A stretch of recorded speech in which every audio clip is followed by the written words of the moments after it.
오늘은 대제사장의 옷에 관한 하나님의 말씀을 묵상하겠습니다. 옷은 사람의 신분을 나타내며 권위를 상징합니다. 평범한 사람이라도 경찰 옷을 입으면 도로에서 그의 신분과 권위를 사용하게 됩니다. 왕은 고귀하고 권위 있는 왕의 옷을 입습니다. 대제사장이라는 직분은 사람보다는 의관이 더 중요합니다. 그 의관이 평범한 사람을 대제사장으로 만들어 놓는 것입니다.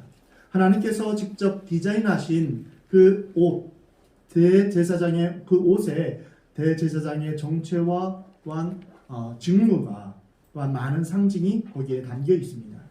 오늘 본문 1절을 보면 아론의 첫째, 둘째 아들은 죄를 지어서 탈락하고 셋째 아들 엘르아살이 아론을 계승하여서 대제사장이 됩니다. 대제사장도 죄인들 속에서 선택되었음을 볼 수 있습니다. 4절에 보면 제사장과 대제사장이 공통으로 입는 의상을 소개합니다. 그것은 속옷, 속바지, 머리에 쓰는 관, 허리띠 이렇게 기본 의상 4가지입니다. 여기에 대제사장에게만 4개 더 추가되는데요. 에봇, 판결, 흉패, 겉옷, 순금패입니다. 그 중에 에봇이 제일 먼저 언급됩니다. 에봇의 구성품은 몸체 하나, 그리고 어깨바지 2개, 그리고 띠 1개입니다. 에봇은 어깨와 팔을 감싸는 부분이 없습니다. 오직 몸통만 가리기 때문에 어깨바지가 필요했습니다. 에봇의 몸체는 등과 배를 덮었습니다. 그 에봇 위에다 호마노 보석 2개에 12지파의 이름을 각각 6개씩 새겨 넣었습니다. 하나에 6개, 하나에 6개, 그래서 12지파의 이름을 2개의 호마노 보석에 새긴 다음에 그것을 이제 에봇 위 어깨바지에 붙였던 것입니다. 그 호마노는 이스라엘의 아들들의 기념 보석이 되었습니다. 대제사장이 이 에봇을 입으면 이제 대제사장의 양 어깨에는 12지파의 이름이 새겨진 호마노 보석이 놓이게 되는 것입니다. 그것은 대제사장이 이스라엘 12지파를 어깨에 짊어지고 있는 것을 상징합니다. 대제사장의 임무는 이스라엘을 하나님의 임재 앞으로 데려가는 것입니다. 대제사장의 에봇은 보석과 금실과 청색, 자색, 홍색 실과 가늘게 꼰 배실이 사용되었습니다. 하나님께서 디자인하신 이스라엘 최고의 영적 지도자의 의상은 이스라엘에서 제일 화려한 의상이었던 것입니다. 성막 기구들 중에서 금과 청색, 자색, 홍색, 배실이 사용된 곳이 바로 지성소입니다. 금은 하나님의 빛나는 영광을 표현합니다. 에봇은 하늘에 계신 하나님의 영광을 나타내는 것이며 또한 영화롭고 아름답고 거룩한 옷입니다.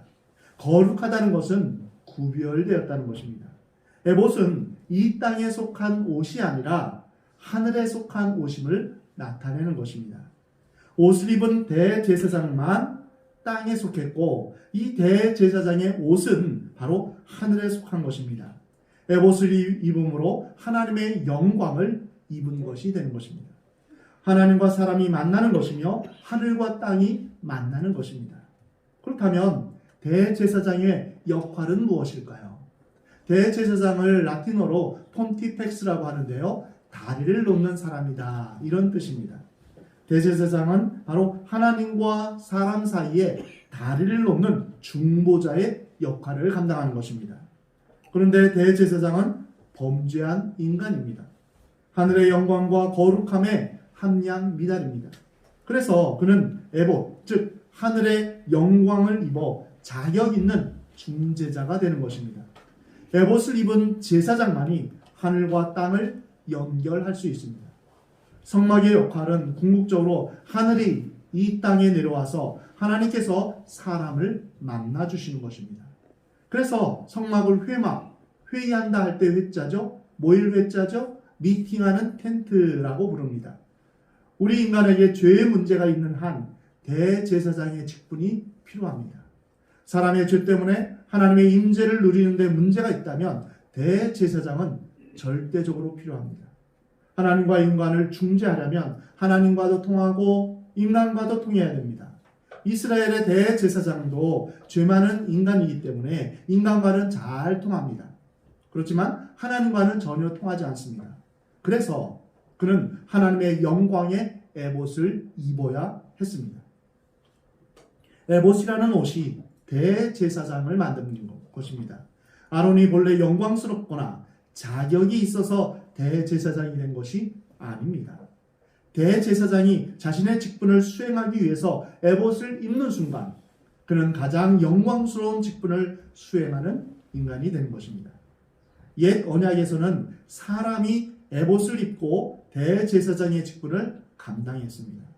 그러나 새 언약에서는 더 위대하시고 더 완전하신 대제사장이 오셔서 이 직분을 감당하셨습니다. 바로 예수 그리스도, 하나님의 독생자이신 성자 하나님이십니다. 예수님은 본래부터 하늘의 영광을 가지고 계신 분입니다. 아버지의 독생자의 영광을 가지신 분입니다. 그래서 예수님은 인간 대제사장과는 반대로 하늘의 영광을 가지고 계셔서 예수님에게는 에봇이 필요 없습니다. 하지만 인간의 사정을 알고 하나님과 인간의 중재자가 되기 위해서 인간의 몸을 입어야 했습니다. 앞으로 맞이할 대림절과 성탄절은 육신의 몸을 입고 이 땅에 오신 예수님을 기뻐하며 경배하는 절기입니다. 이제 다음 주부터 대림절이 시작됩니다. 그 예수님을 기다리며 또한 그 예수님의 우리를 위한 그 대속의 죽음을 우리가 찬양하며 예배하는 그런 시간으로 보내기를 하나님 원하십니다. 예수님은 완전한 신성과 완전한 인성을 동시에 가진 유일하신 분입니다. 예수님 같으신 분이 이 세상에 아무도 존재하지 않습니다. 예수님이 변화산에서 보여주신 것이 무엇입니까? 그 얼굴이 해같이 빛나며 그리고 그 옷이 그 누구도 빨 수 없는 그런 하얀 옷으로 빛나는 옷으로 변화된 것은 바로 인간의 몸을 입고 오셨지만 본래 얼마나 영광스러운 분이신지를 우리에게 알려주시는 것입니다. 오늘날 우리의 대제사장이 바로 예수 그리스도이십니다. 우리의 이름이 예수 그리스도의 어깨와 가슴에 얹혀 있습니다. 우리가 예수 그리스도를 대제사장으로 삼고 나아갈 때 하나님은 그리스도의 완전한 중보 사역으로 말미암아 우리를 외면하지 않으십니다. 완전한 대제사장이신 그리스도야말로 우리 인간이 하나님께 받아들여지는 유일한 길이 되는 것입니다. 오늘 우리에게는 예수님이 바로 에봇입니다. 갈라디아서 3장 27절에 누구든지 그리스도와 합하기 위하여 세례를 받은 자는 그리스도로 옷 입으느니라. 우리는 예수 그리스도를 옷 입음으로 하나님을 만날 수 있습니다. 하나님은 에봇을 입은 대제사장을 받아주셨듯이 그리스도를 옷 입은 우리를 받아주십니다. 우리가 훗날 하나님의 천국 잔치에 갈 때 우리는 예복을 갖춰 입고 가야 됩니다. 예복을 입지 않은 사람은 바깥 어두운 데로 쫓겨가 이를 갈며 슬피 울 것이라고 말씀하고 있습니다. 그 예복은 바로 예수 그리스도 의의 옷입니다. 예수 그리스도로 옷 입어야 되는 것입니다. 우리가 예수님을 옷 입는 순간 우리는 대제사장처럼 영광스러운 존재가 되는 것입니다. 하늘 영광을 담은 에봇을 입은 대제사장이 하나님께 나아가듯이 하나님의 영광이신 예수님의 옷, 예수님의 그 의의 옷을 입은 우리도 하나님께 담대하게 나아갈 수 있는 것입니다. 무엇보다도 우리의 대제사장 예수 그리스도는 하나님이 언제나 반기시며 기뻐하시는 아들이십니다. 그래서 예수님 안에 있는 우리 또한 하나님이 반기시며 기뻐하는 자녀가 되는 줄 믿으시기 바랍니다. 예수님 안에서 예수님의 이름으로 살아갈 때 우리는 능력 있고 권세 있는 하나님의 자녀로서 살아갈 수 있는 것입니다. 대제사장 옷 가운데 에봇이 있고 에봇 위에는 판결 흉패가 있습니다. 오늘 본 말씀 28장 29절에 보면 아론이 성소에 들어갈 때 이제 판결 흉패를 가슴에 붙여라 라고 말씀하고 있습니다. 이 판결 흉패는 금속이나 나무가 아니라 실로 짜서 만든 직물로서 가슴 주머니라고 말할 수 있습니다. 가로 세로 20cm인 정사각형 모양입니다. 정사각형 모양은 지성소도 정사각형 모양입니다. 이 주머니 앞에 3개씩 4줄로 12개의 보석을 달았습니다. 이 12개의 보석에다가 12지파의 이름을 르벤, 시몬, 레위, 이런 유다, 이런 12지파의 이름을 새겨 넣었던 것입니다. 대제사장은 이스라엘을 어깨에 메고 또한 가슴에 품고 지성소로 들어갔던 것입니다. 12지파는 중보자인 대제사장을 통해서 지성소에 계신 하나님을 뵐 수 있었던 것입니다. 하나님은 자신의 백성들을 당대 최고의 보석 12가지로 상징하였습니다. 이것은 하나님께서 자신의 백성들을 보석 같은 존재로 여기신다는 것입니다. 출애굽기 19장 5절에 보면 하나님께서 이렇게 말씀하십니다. 세계가 다 내게 속하였나니 너희가 내 말을 잘 듣고 언약을 지키면 너희는 모든 민족 중에서 내 무엇이 되겠다고요? 소유가 될 것이다. 이 소유는 히브리어로는 세굴라인데요. 귀한 소유물이나 보석 같은 개인 재산을 말합니다. 즉 이제 우리가 하나님의 말씀 안에 하나님의 그 백성이 되면 이제 하나님의 값진 보석 같은 소유물이 된다고 말씀하시는 것입니다. 이사야 43장에 보면 내가 내 눈에 보배롭고 존귀하며 내가 너를 사랑하였다라고 표현하고 있습니다. 서양의 부모들은 자신의 자녀들에게 자주 이런 말을 한다고 합니다. 너는 아주 특별한 존재란다. You are very special. 너는 아주 특별한 존재야. 하나님께서는 자신의 백성들을 그 이름을 보석 위에 새김으로써 넌 아주 특별한 존재야 라고 말씀하시며 내가 너를 보배롭고 존귀하게 여기며 너를 사랑한다 이렇게 말씀하십니다. 우리 서로 인사할까요? 서로에게 당신은 하나님의 특별한 존재입니다. 당신은 하나님의 특별한 존재입니다. 당신은 보배롭고 존귀한 사람입니다. 당신은 보배롭고 존귀한 사람입니다. 하나님이 당신을 무척 사랑하십니다. 하나님이 당신을 무척 사랑하십니다. 아멘. 그렇습니다. 하나님께서 우리를 보배롭고 존귀하게 여기며 그 이름을 보석에 새긴 같이 우리를 그렇게 귀하게 여기신다는 것입니다. 이 판결 흉패의 12보석이 새 예루살렘 성에도 사용됩니다. 요한계시록 21장에 보면 새 예루살렘은 이제 하나님의 영광이 머무는 성이며 성 전체가 금으로 쌓여 있습니다. 새 예루살렘은 성 자체가 지성소입니다. 가로, 세로, 높이가 같은 정육면체입니다. 이 성에는 구약의 성도들을 대표하는 12지파의 이름이 새겨진 12개의 진주문이 있습니다. 그리고 신약의 성도들을 대표하는 12사도의 이름이 새겨진 12보석의 기초석이 있습니다. 새 예루살렘 성에는 구약의 성도들과 신약의 성도들이 모두 성의 한 부분으로서 하나님의 영광을 직접 누리게 됩니다. 판결 흉패의 12보석은 새하늘과 새 땅의 영광스러운 하나님의 백성을 상징하는 것입니다. 대제사장의 판결 흉패에 매달려 지성소에 들어갔던 구약의 교회도 그리스도 안에서 하나님 나라에 들어가는 신약의 교회도 모두 새하늘과 새 땅에서 모두 영광스러운 존재가 되며 하나님의 영광을 우리가 누리게 될 것을 소망하며 영광스러운 미래를 바라보는 저와 여러분이 되기를 하나님은 원하십니다. 판결 흉패 안에는 우림과 둠밈이라는 하나님의 뜻을 알기 위한 그런 돌이 있습니다. 오늘 본 말씀 28장 30절에 보면 너는 우림과 둠밈을 판결 흉패 안에 넣어라고 말씀하고 있습니다. 판결 흉패는 직물로 만들어진 가슴 주물이라고 했죠. 그 앞에는 12개의 보석이 있고 달려있고 그 안에 이 주머니 안에는 바로 우림과 둠밈이 있는 것입니다. 그것은 빛과 완전함을 뜻합니다.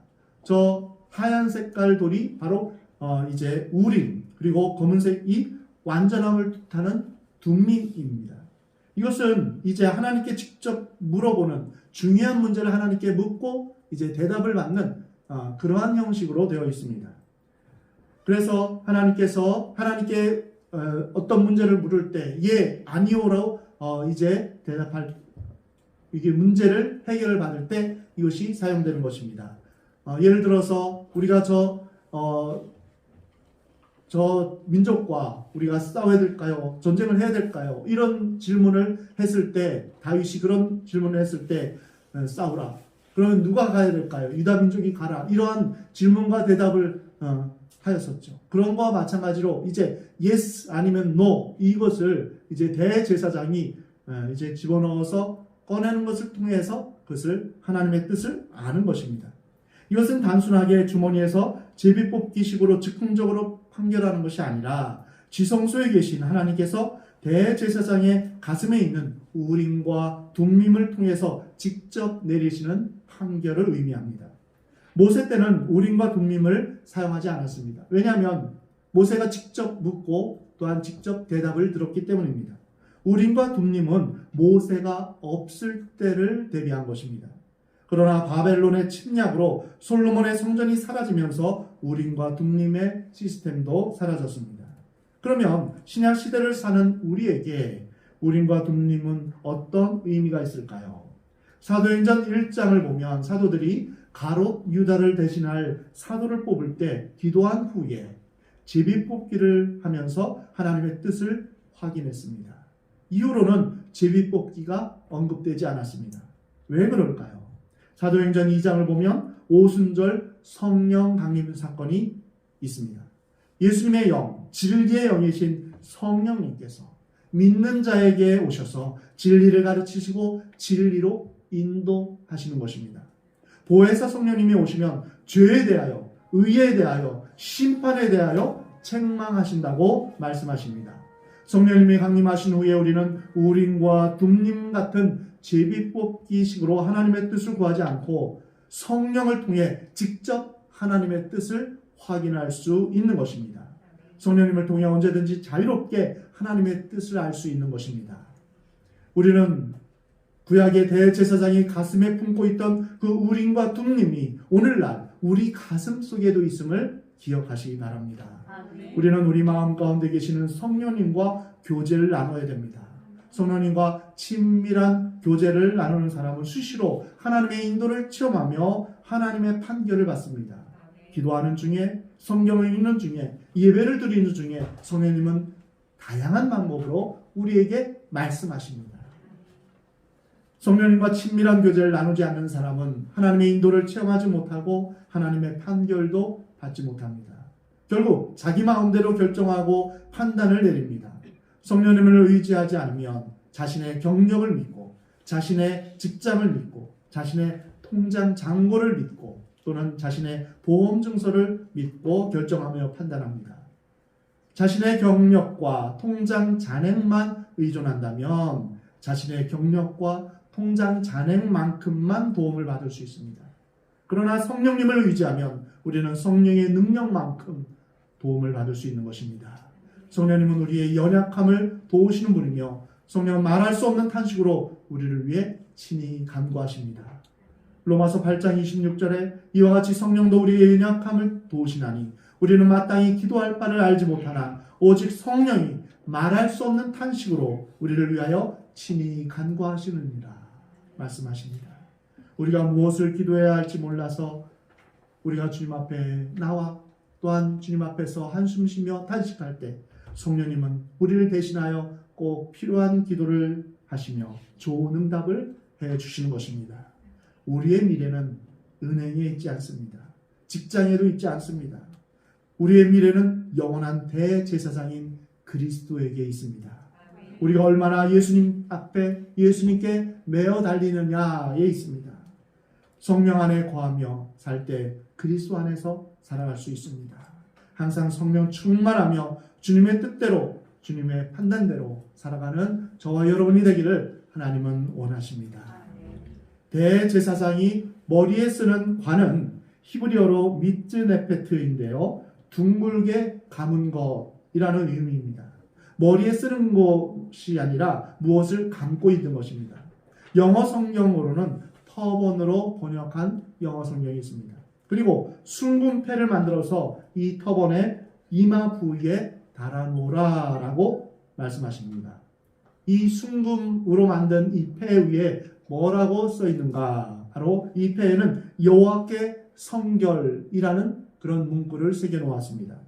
출애굽기 28장 38절에 보면 그 패가 아론의 이마에 늘 있으므로 그 성물, 즉 희생 제물을 여호와께서 받으시게 되리라.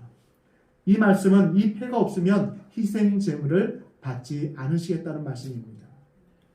여호와께 성결, 즉 거룩이라는 이 히브리어 카도시는 구분되고 구별되었다는 뜻입니다. 한 곳에 모여 있는 것 중에 한 개를 구분해서 다른 곳에 두는 것입니다. 하나님은 거룩하신 분입니다. 이 세상의 어떤 존재와도 다릅니다. 그래서 하나님을 가장 잘 설명하는 것이 바로 거룩하신 하나님이십니다. 거룩하신 하나님께서 사용하시기 위해서 따로 구별된 것은 무엇이든지 거룩하게 됩니다. 하나님께 속한 것이면 인간뿐 아니라 물건, 장소, 시간까지도 거룩하게 됩니다. 하나님을 위해 봉사하는 제사장은 바로 하나님의 소유이기 때문에 거룩합니다. 레위인도 성막을 위해 봉사하기 때문에 레위인도 거룩합니다.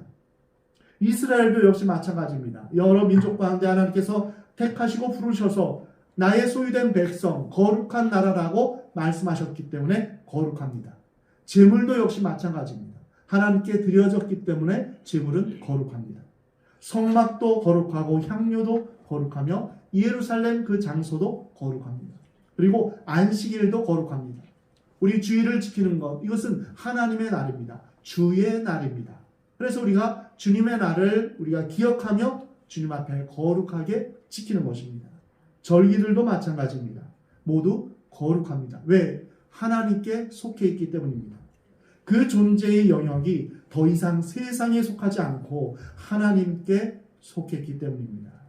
여호와께 성결이라는 말은 대제사장이 하나님께 속한 존재라는 것을 의미합니다.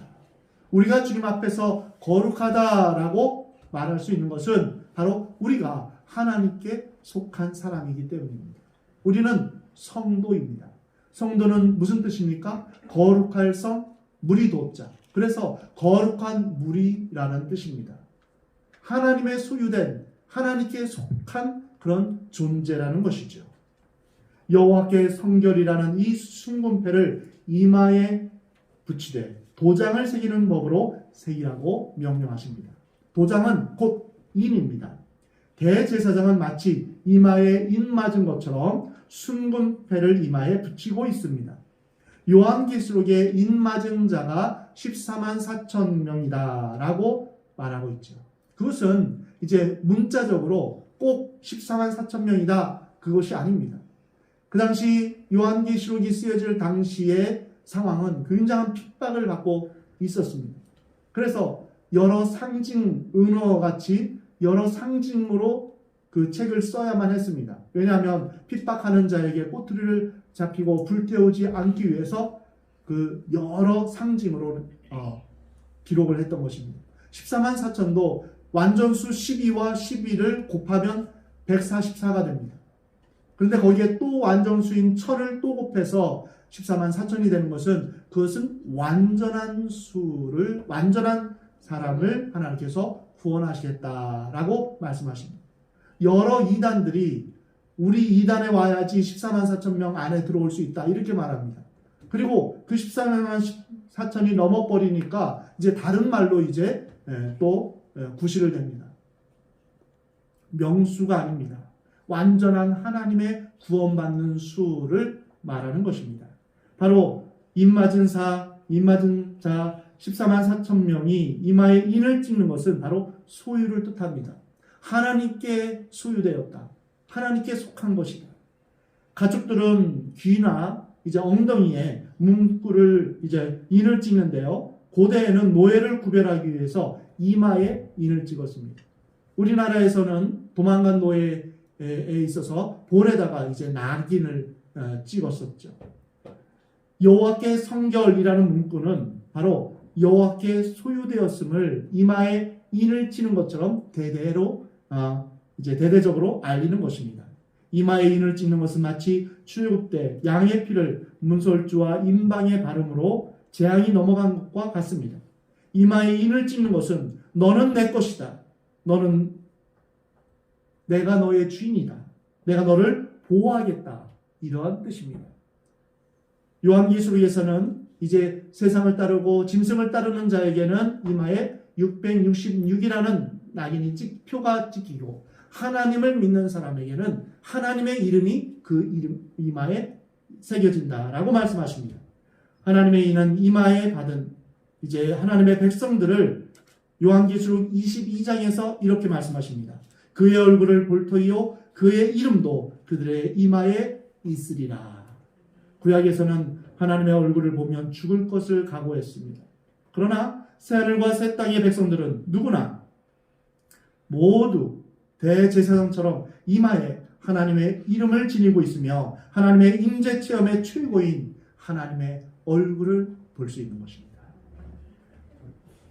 에베소서 1장에 보면 그 안에서 즉 그리스도 안에서 너희도 진리의 말씀 곧 너희의 구원의 복음을 듣고 그 안에서 또한 믿어 약속의 성령으로 인치심을 받았으니 이는 우리 기업의 보증이 되사.